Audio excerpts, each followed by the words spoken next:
Sur cette vitrine, ce que nous avons voulu mettre en évidence, ce sont des techniques innovantes qui vont essayer de répondre aux enjeux de l'agriculture de demain. Cette agriculture de demain, elle doit répondre à différents enjeux. D'abord, de rester performante pour assurer la rentabilité économique de l'exploitation, mais aussi de répondre à des attentes vis-à-vis de la protection de l'environnement, vis-à-vis du respect, de l'amélioration de la fertilité des sols. Et donc tout ceci nous amène à devoir faire évoluer les pratiques agricoles. Et donc nous sommes là pour explorer des nouvelles pistes et essayer de guider les agriculteurs dans l'évolution de leurs pratiques.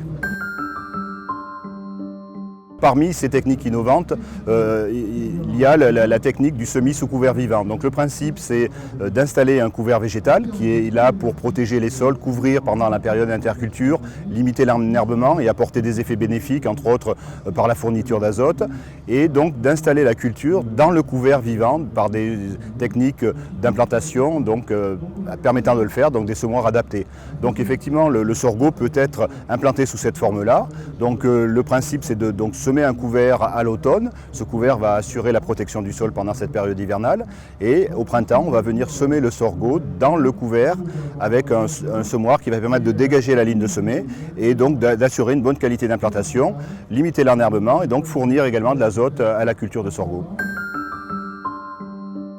Le relais cropping consiste à semer la culture suivante dans la culture précédente, donc de superposer deux cycles culturaux.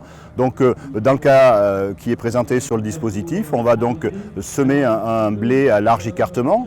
Donc au lieu de semer à 17,5 d'écartement, on va semer à 50, ce qui laisse un large interrang. Et dans cet interrang large, on va au printemps venir installer la culture de sorgho dans cet interrang, donc à une date de semis normale pour le sorgho, à savoir début mai.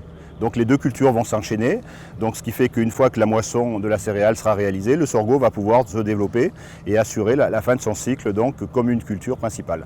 Donc l'intérêt, c'est d'arriver à faire deux cultures en une année. Et on est en cours d'évaluation pour voir un petit peu ces techniques et performantes, permet d'améliorer les résultats et de voir un petit peu quels sont les avantages et les inconvénients et les contraintes à mettre en œuvre pour pouvoir réussir cet enchaînement de deux cultures.